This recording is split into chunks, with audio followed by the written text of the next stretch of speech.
Hey guys, did anyone here ever go to Camp Golden Oak?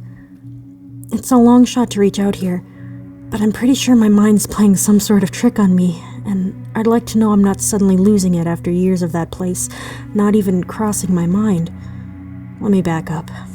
Camp Golden Oak was a summer camp in Michigan that took place from June to August for kids 10 to 13. I went there all 3 years I could, and up until a few days ago, I only remembered a few bits. Making friends, playing in the craft room, having the counselors tell spooky stories at night. You know, the fun parts. I was doing some spring cleaning when I found a box of things from when I was a kid, tucked away behind the skis I said I threw out 3 years ago.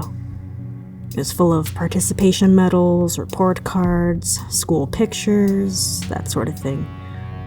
And I also found an old school folder labeled Camp Golden Oak. I expected it to be full of pictures and not much else, but I found a lot of things. Pamphlets, notices for counselors, and on a piece of folded up paper, signed by the owners of Golden Oak, I found the camp rules. I think the papers were given out during the first week, but I don't remember these things at all. There's some water stains on it, but it's still readable. I've written what it says below, and it's really weird. If anyone has any input on this, feel free to offer it. I'm just really confused right now, and a little creeped out. At Camp Golden Oak, we want you all to have the best experience you can. Just follow the rules below to help keep everyone safe and having fun. Number 1, always listen to your counselor. For this week, they're your teacher, your leader, and most importantly, your friend. Don't be afraid to come to them for help. They're there to listen. Number 2, be kind to your fellow campers and never be afraid to make new friends. But be respectful. Remember the Golden Oak rule. Number 3, when on a nature hike, don't wander off the trail, even if you see something that catches your eye. No one wants to be a lost camper. Number 4, never waste food. Clean your plate. If you have a special food requirement due to religion or allergies, don't be afraid to tell Chef. He'll make a special plate just for you. Number 5, please don't start food fights. Sometimes things can get confusing and exciting, and sometimes someone can get hurt. Number 6, please don't start paint fights in the Arts Center. Again, people can get hurt. Number 7, no going out after dark. There are bathrooms in your cabins if you have an emergency. Do not leave the cabin under any circumstances, even if you hear someone calling your name outside, even if it sounds like a friend. Number 8, if you get locked out after lights out, immediately head to the cafeteria. Chef will put you up for the night, no questions asked. Don't be afraid to come clean. If you hear someone call your name while you're out, again, keep walking. Don't turn around. Number 9, we at Camp Golden Oak are open-minded and happy to accommodate any camper from any background. However, we do not allow religious jewelry, crosses, stars of David, pentacles, etc., to be worn on the grounds. Any form of religious writing must be examined during check-in. If we deem it necessary, it'll be held in Mr. Bram's office for the weeks you stay at Camp Golden Oak. Don't worry, it won't be stolen. It'll be locked in an airtight safe. Number 10, if you have any belongings you're afraid of being stolen, you can turn them in during check-in and they'll go in the same safe mentioned above. Number 11, please do not play out in the woods. We understand it feels like a reverent place, but it just isn't safe. Pray in your cabins, in your cafeteria, and anywhere indoors, but do not pray to any form of deity outdoors where anyone or anything can hear you. Number 12, the horse corral is a fun place, but only if you follow the rules. Be quiet, be courteous, and mind the horses. They are beautiful and wonderful creatures, but they must be respected. Number 13. If for any reason you find yourself outdoors and are unable to find the cafeteria, under no circumstances are you to go to the horse corrals. The horses may sound like they're frightened or that something's wrong, but they're in no danger.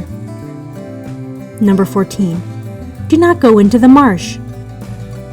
Number 15. If during an activity, a camper you don't recognize join in, ask their name and what cabin they stay in. If they are unusually pale with blue lips, are unable to look you in the eyes, do not give their name. Change the subject and ask for your name. Tell you they stay in cabin 16, 19, or 21. Immediately end the conversation and tell your counselor that there is a lost camper in the group. They will end the activity and likely take you to the cafeteria. The chef will keep you safe until the situation is handled. Number 16. Under no circumstances do you tell a lost camper your name. Under no circumstances do you follow them to any of the following locations. Any of the mentioned cabins above. They are unused and unsafe. The horse corral, the marsh, the arts and crafts room. 17. If one of your lost cabin mates goes missing, tell your counselor immediately. We may be able to save them from becoming a lost camper. 18. If you feel anything is not right, anything at all, tell your counselor. Number 19. If you feel your counselor can no longer be trusted, talk to the chef. Number 20. And remember to have fun. From Mr. and Mrs. Lewis Bram. Hi again. Wow, I did not expect so many people to be so interested in Camp Golden Oak. Some of you questioned what the heck was going on through my parents' minds when they sent me there. And after reading that rule list, I completely agreed. I managed to get my dad on the phone and brought up that I found some of the souvenirs from my Camp Golden Oak as a way to bring up the old place. One of my suspicions was correct. Dad never saw this rule sheet, and I'm betting Mom didn't either. I don't know why I didn't show it to them or talk about the camp's bizarre rules. The more I pick my brain about it, the more I feel like I've forgotten something really important. But anyway, I'm getting off track. I dug more through the folder. There's a lot more there. But the next thing that really caught my eye was the leech advisory. Yeah, it's just gonna get weirder from here. The notice looked like it'd been pinned to a wall, and judging by the rip near the top, I tore it down to take with me. Younger me was such a jerk. The paper has some sort of tacky stain near the corners. I'm assuming from a sticky child's finger, and it's meant for the campers to read. Here it is. Greetings, campers of Camp Golden Oak. I hope you're having the time of your life this summer. Now, we've had some heavy rain lately. I hope you've had fun with the extra time in the arts and crafts room and are ready to go out and have some fun. This week's activities will include more nature hikes through the woods, and seeing you will be the first camper to climb to the top of the rock wall this summer. However, part of the rain means the ground is quite muddy, and although they usually stick to the marshes, the leeches love to go exploring the grounds like this. Don't worry, leeches are nothing to be scared of. They're part of nature, just like the raccoons we see reclining around the dumpster behind the cafeteria. Here are some things you can do to make sure you don't get hurt. Number 1. Wear long pants and tennis shoes, tucking your pants into your socks. It looks silly, but it prevents the leeches from hooking onto your skin. If it's too warm to wear a jacket, don't worry about it. But some of the leech species around here can drop from the trees and land on your arms or neck. You'll feel them a bit quicker. It's better to be safe than sorry. Number 2. If you find a leech on your body, don't panic. First, call your counselor. If they are a distance away, determine if the leech has bit into your skin. You shouldn't be able to feel it. Give them a quick tug. If they come right off, then place them on the ground and wait for your counselor to come and identify the type. Number 3.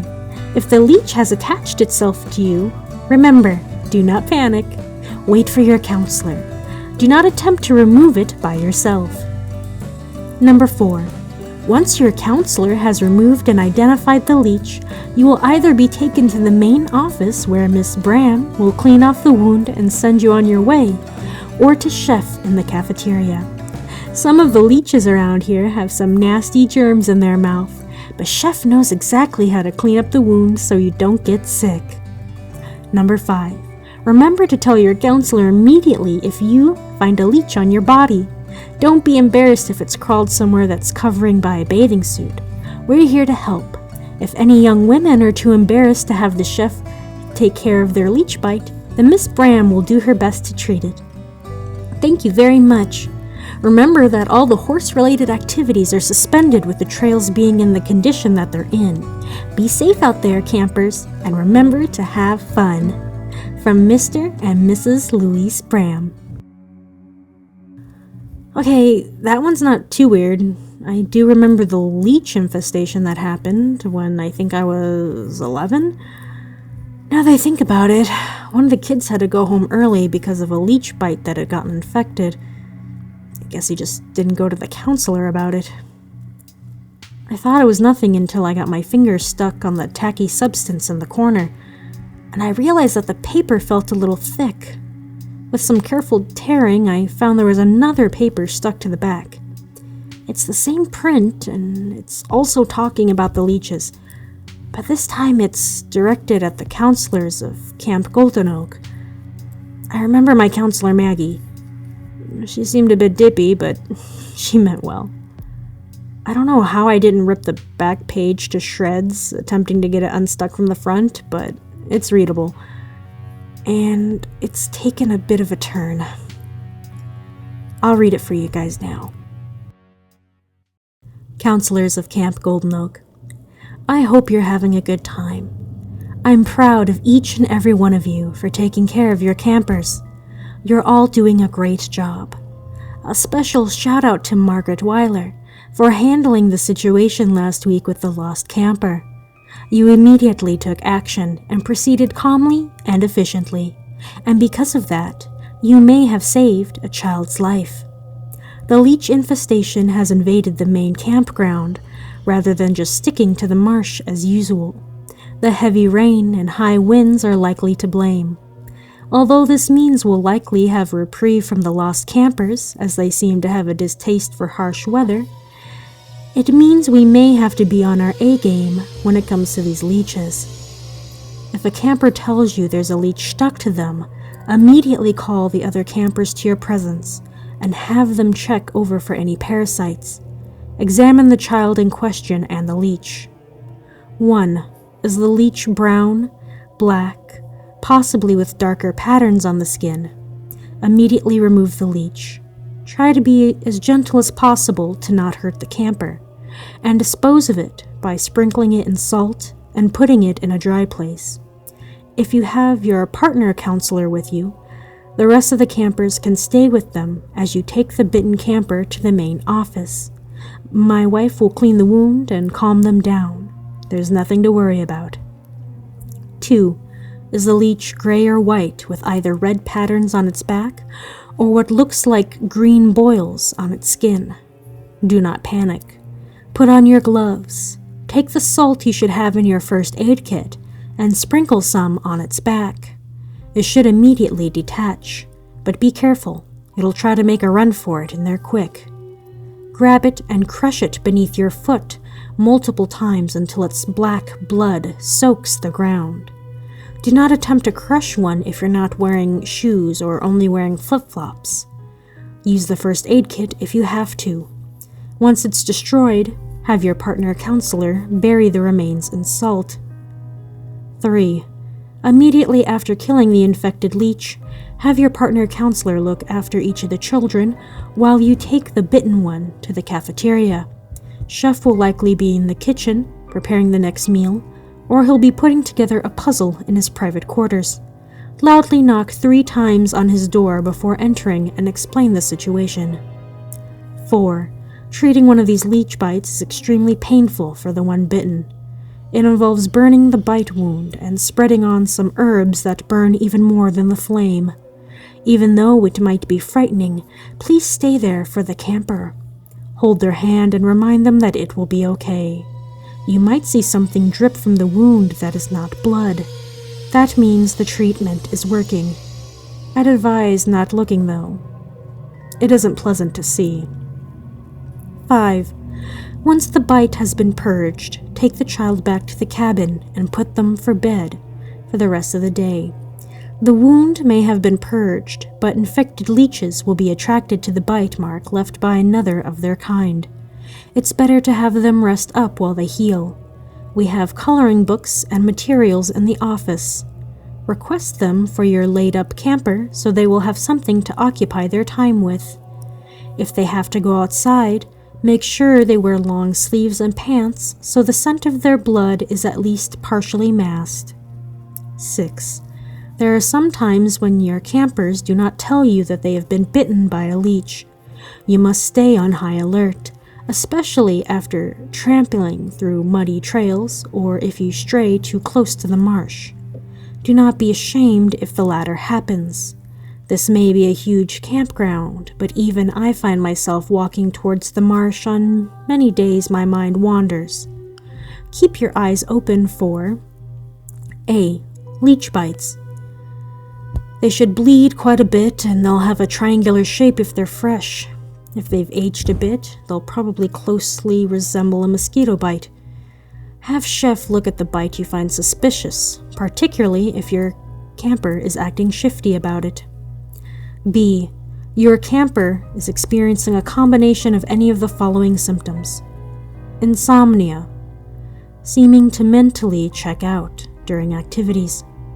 Irritability, rashes on their necks, wrists, skin going pale, vomiting, sleepwalking, reckless behavior, random bouts of uncontrollable and unexplainable giggling, reddening of the eyes and bleeding of the gums. C. Your camper purposefully distancing themselves from you, but watching your every move intently. D. Your camper daring others to either kiss them or drink their blood. E. Your camper trying to attach leeches to others. If caught early enough, Chef can still expel the poison and the child will be fine, although they'll likely have to be sent home early with how exhausted they'll be from the ordeal. However, I cannot stress enough, if the infected camper attempts to attack another one of your campers, your priority is the healthy campers. Do what you have to not let the others get bitten. The transmission is much more effective when going from human to human. If the infected camper runs off to the marshes, let them go. The lost campers do not tolerate infected campers, and if the infected camper manages to fight them off, Chef will make sure it's handled.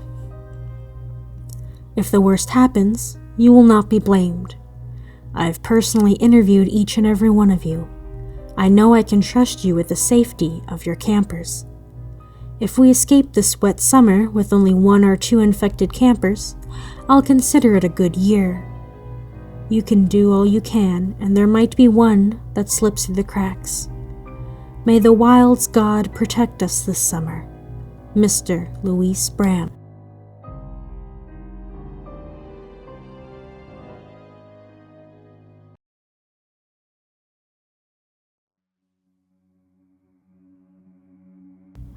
Hey, it's me again, the camper from Camp Golden Oak. Thanks for all the responses so far. I've even managed to get in contact with a few other people who've actually gone to the place. Nothing too exciting, other than some of the odder occurrences I've already mentioned. But at least I know I'm not alone. I'm still going through the folder's contents. There's a lot of stuff in here. Not to mention some things have fallen out and gotten shuffled around in the box. I think I found a series of notes passed between me and a friend at the time. Her name was Marie. She was the kid with all the allergies. We've all had a friend like that growing up, I think. I haven't spoken to her since Camp Golden Oak, but I'm still working on reading the notes. Some of them are smudged, and it's probably going to be impossible to get them entirely legible, but I hope I'll have it done soon. For now, I found another set of rules, specifically for the horse corral. Yeah, there's more rules. Who's surprised, huh? I had one of those disposable cameras as a kid. I took at least one a year at camp. I must have snapped a pic of the rules hanging up in the stables. The picture's pretty dark, but I can make out the rules clear enough. I doubt I'll post any of the pics here, mostly because 98% of them have my fingers in the way, or the lens is incredibly blurry. Listen, disposable cameras were not user-friendly to a clearly oblivious 10-year-old. If we're going by my memories alone, I love the horses. I always wanted to ride this beautiful black one named Onyx. She was a sweetie and liked to have her neck pet. I'm learning I can no longer trust my memories, though, which is probably the worst part of this experience. Anyway, here are the rules listed below. Welcome to the horse corral. We hope you're here to have a good time. The horses at Camp Golden Oak are gentle creatures who love to be fed carrots and have fun. Just remember to follow the rules below and we'll all have a great and safe time.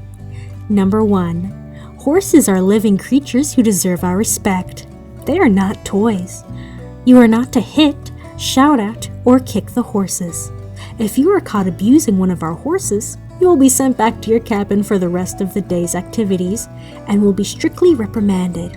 If you're caught twice, you'll be sent home. Number 2. There's no room to fool around in the stables or the corral. Horseplay is reserved for the horses. Rough housing could lead to someone getting hurt, and we don't want that to happen. Number 3. If you want to help out with the care of the horses, be sure to ask the stable master, Miss Grace Triggs. She always can appreciate a gentle hand. Number 4. All the horses in the stable area are for campers to ride, except for Domino. He is to be ridden by counselors and Miss Triggs only. Do not ask to ride Domino. Number 5. All the horses at Camp Golden Oak are safe for riding, are colored gray, black, or dapple gray. Number 6. There are group rides every week, led by Miss Triggs. Be sure to sign up quickly, as spots will go. Number 7. Remember that horses can see things that we do not. You may have to go back early from a ride if Domino becomes spooked, but it's better to be safe than sorry. Number 8. Do not come to the corral alone. It isn't safe. Be sure to go with your counselor or Miss Triggs. They know how to keep you safe. Number 9. If you're about to go on a ride and you see a white or palomino horse approaching the group, do not approach this horse. This is not one of Golden Oak's horses. Leave them alone. Number 10. These horses can occasionally be spotted near the lake and the marsh. Again, do not approach them. They will wander off on their own sooner or later. Number 11. If you see Domino walking around the camp with no rider, do not be alarmed. He occasionally likes to open his own stall door and go for a walk. He likes to make sure that we're all safe. He'll be back in time for supper. Please do not attempt to pet him or distract him from his duties. Number 12. If you see your friend trying to play with one of the white or palomino horses, call them back to you. They might tell you that they think it's okay, but these horses are not safe. Under no circumstances are you to climb on their backs or attempt to guide them by their reins, especially if they're near the lake or marsh. It's better to just leave them alone rather than to get hurt. Number 13. If you see a camper riding a white or palomino horse, yell as loud as you can. Get the attention of a counselor, chef, or Miss Triggs immediately. They will handle the situation. Number 14. There may seem to be campers on occasion that seem to have control of these strange horses and are able to guide them. Take take a closer look, but do not approach. Does this camper resemble a lost camper? See your camp rules. If they're a lost camper, immediately leave the area and tell your counselor. Number 15. If a lost camper attempts to approach you while riding a horse while you're alone, if you're near the stables, run inside and find Miss Triggs. If you cannot find Miss Triggs, get into Domino's stall. He might not be for you to ride, but he will not hurt you. Number 16. If you want to give the horse a snack, ask Miss Triggs for a carrot, an apple, or a sugar cube. The horses love a snack. From Mr. and Mrs. Louise Bram. I think I remembered something.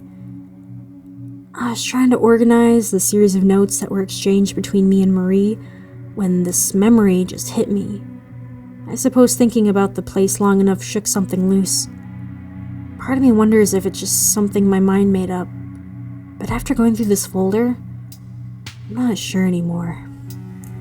I think this happened on my second or third year of camp.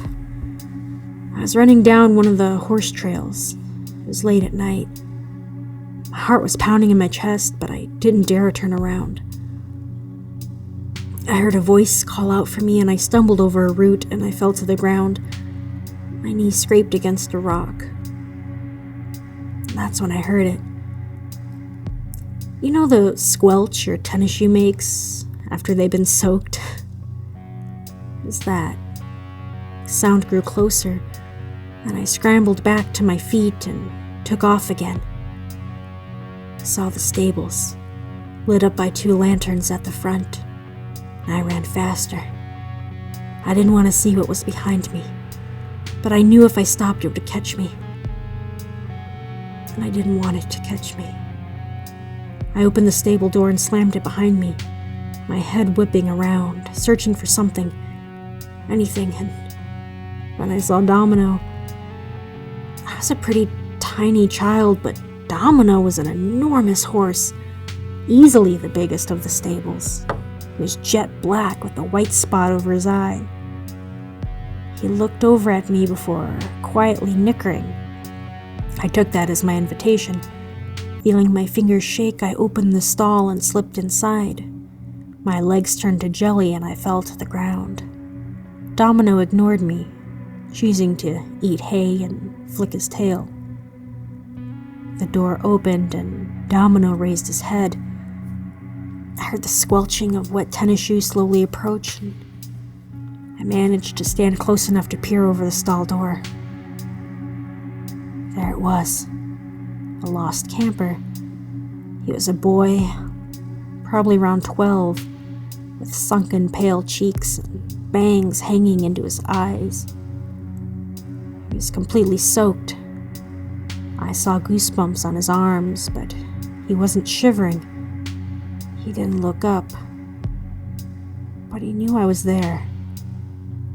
Can we go play again, like we did last summer? His voice was so sad. And I was sad too. I shook my head. We can't play anymore, Michael. I'm really sorry. Go back to the other lost, please, or Chef will come to get you. Michael rested a wet hand on the stall door, but withdrew it quickly as Domino lunged, his body slamming against the door. He gulped as he stared at the horse, and I saw his eyes. They looked watery, like he was sick, but his pupils were shrunk down to pinpoints, black dots in a blue expanse. He looked at me, and I felt like he recognized me. He opened his mouth to say something when the stable door banged open, and a bright light shined in. Miss Triggs walked up to the stable door, yelling at Michael.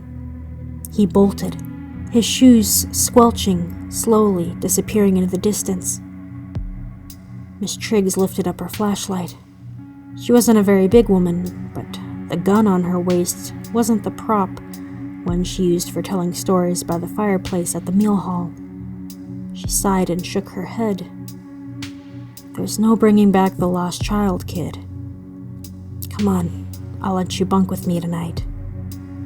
I don't remember anything after that except maybe heading back to the morning. Miss Triggs didn't bring up anything about last night either, only lightly ribbing me for snoring like an old man.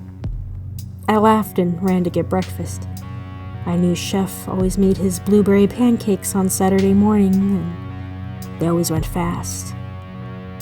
I'm only getting pieces of the puzzle. It's still filled with giant holes, but I can tell you this. I know Michael, but I don't remember him like that. I remember playing soccer with him and splashing each other while we swam in the lake. And I remember that he didn't come back to camp next year.